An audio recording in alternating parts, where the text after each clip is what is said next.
Hey, welcome to the next video. Now we're going to do that other deal.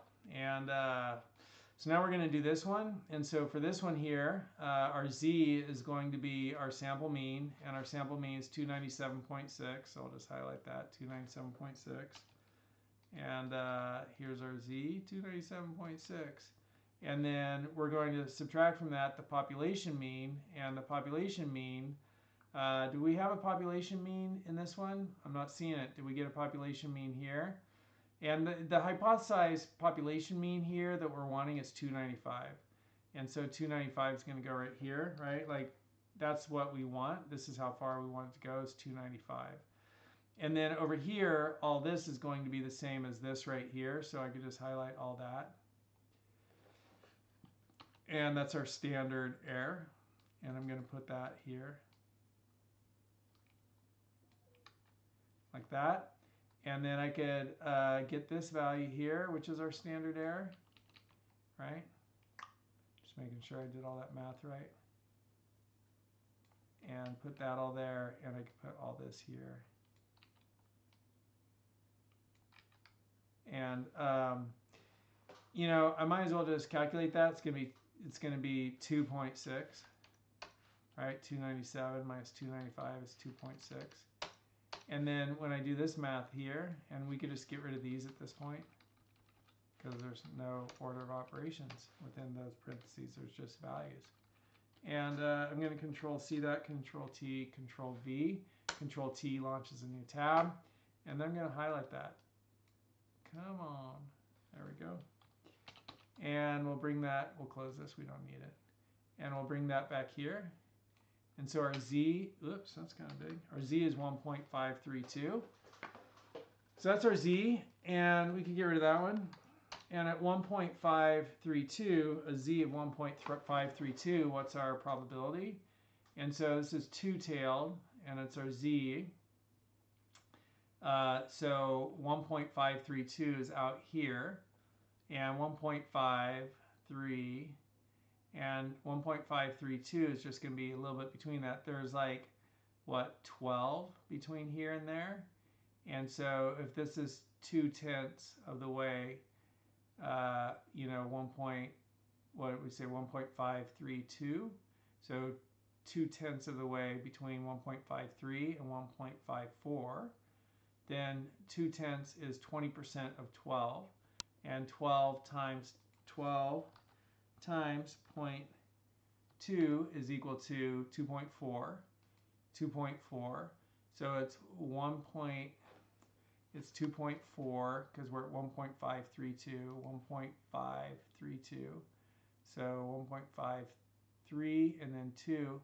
And that 1.532, I just need to highlight that 937 is, where did I put that? Oh man, it's 2.4.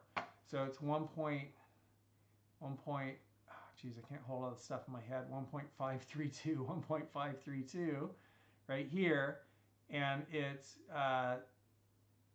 2.4, so it would be 937, and this goes to 8, and 8.2, and 2.4, 9394, 9372. I'm just going to say 9372. And so we're going to call this one 9372.9372.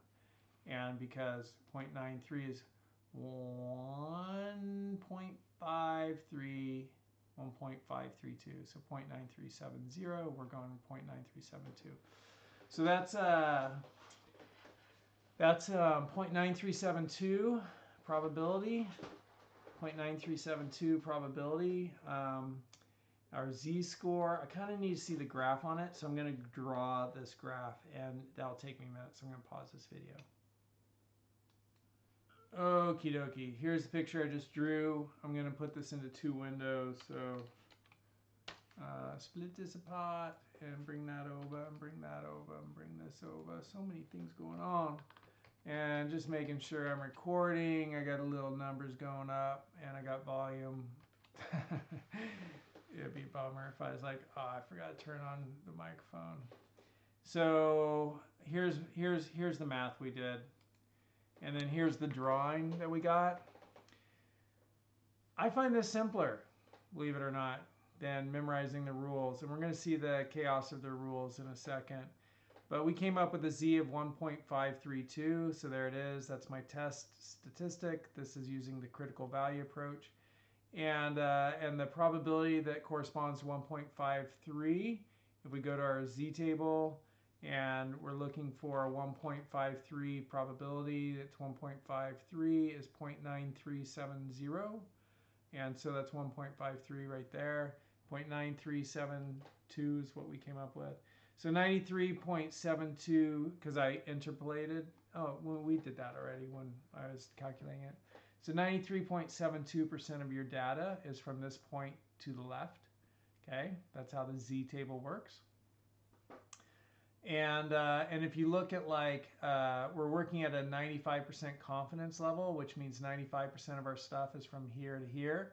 And then in our tails, in the alpha, in our level of significance, there's going to be 5%. So that means 2.5% will be in this tail, 2.5% will be in this tail, which means that if this is 2.5% from here forward, this is 97.5% from here to the left. So I can put down 0.9750 as my probability from here to the left. And at 0.9750 probability from there to the left, so 9750, right there, I have 1.96. So I put down as my z value 1.96 at this point. And then down here, I'm going to have 0.025, because this is 2.5% from this point to the left.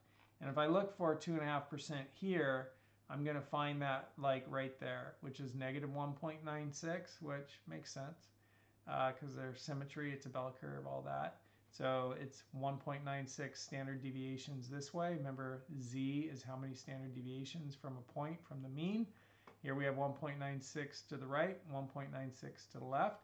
So these are my critical values. This is my test statistic. This is the p-value approach. This is the critical value approach. And you can see from our sample, we're here. So the population mean, the hypothesized population mean is that they go 250 yards. Is that correct? 250 yards. What was our problem? Population mean, that's the old one. Is that the old one? No, that's the new one. My population mean shouldn't be 3. What am I looking at? My population mean should be with a mean driving distance of 295. So maybe I just never changed that. Did I use those in my calculation? No, I used 295 here. And that's the only place I use my population mean. So that should be 295. So I don't know what I was thinking when I said 3. Or maybe I just never changed those. I don't know what happened. Now they're fixed because it's late. And there's always little errors like that sometimes. So 295, there we go. But anyhow, and this should be 295.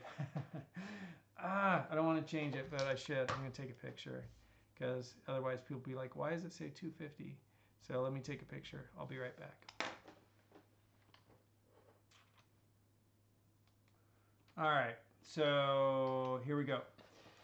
So we've got 295 as our population mean. And so we're saying here, right, that the population mean should be 295 based upon this. A mean of 295, population, mean driving distance of the population is 295. And based upon this, right, like the p-value and the z-value don't fall in the reject areas, which would be out here in these tails. They're within acceptable ranges for 95% confidence. And so we do not reject the null hypothesis. And the null hypothesis is that the population mean is equal to 295. That's the current state. That's the status quo. We do not reject that. And if we look at the way the book presents this, we'll see the same conclusion, but in a much more convoluted way. And we're going to see that. I'm going to see how long this video is here. Yeah, we'll see that in the next video. See you in the next video where we'll look at the book's approach to getting this conclusion.